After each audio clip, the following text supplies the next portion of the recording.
देश में एक साथ चुनाव करवाना आसान तो नहीं है। लॉजिस्टिकल चुनौतियां हैं, एडमिनिस्ट्रेटिव दिक्कतें हैं, साथ ही राजनीतिक इच्छा शक्ति की भी कमी है। हमारे एक्सपर्ट्स का इस बारे में क्या कहना है, आइए सुनते हैं। एक वोटर लिस्ट जो कि एक पैन इंडिया लेवल पे बनाना पड़ेगा, क्योंकि उसमें क्या है, कई जगह पर अभी भी कई वोटर्स हैं जो दो दो तीन तीन जगह पर लिस्टेड है। उनको या तो आप आधार कार्ड से लिंक करिए या फिर उनको कोई ना कोई ऐसा मैकेनिज्म बनाया जाए वो एक ही जगह लिंक्ड हो। एक ही बार में पूरे राष्ट्र में चुनाव हो जाए तो चुनाव आयोग के लिए बहुत बड़ी चुनौती होगी ये, कि उन लोगों के लिए administrative staff, military, paramilitary forces, law and order situation, वो सबको ध्यान में रखते हुए उनको उसमें सुधार लाना पड़ेगा, प्रॉपर ट्रेनिंग देनी पड़ेगी उनको। कानून आप कितने भी लाओगे तो उस कानून के नीचे राइडर है।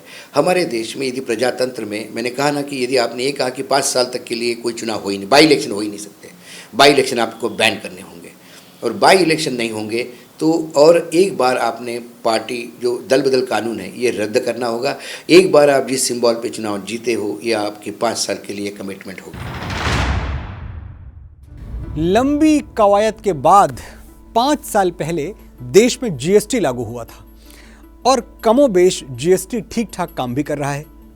अब एक देश एक चुनाव के समर्थक तर्क देते हैं कि जब एक देश एक टैक्स लागू किया जा सकता है तो एक देश एक चुनाव क्यों नहीं।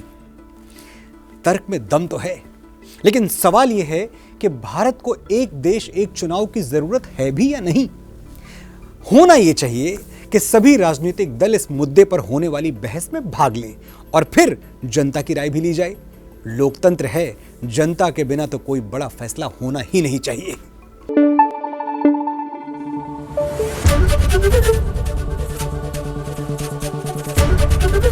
एबीपी न्यूज आपको रखे आगे।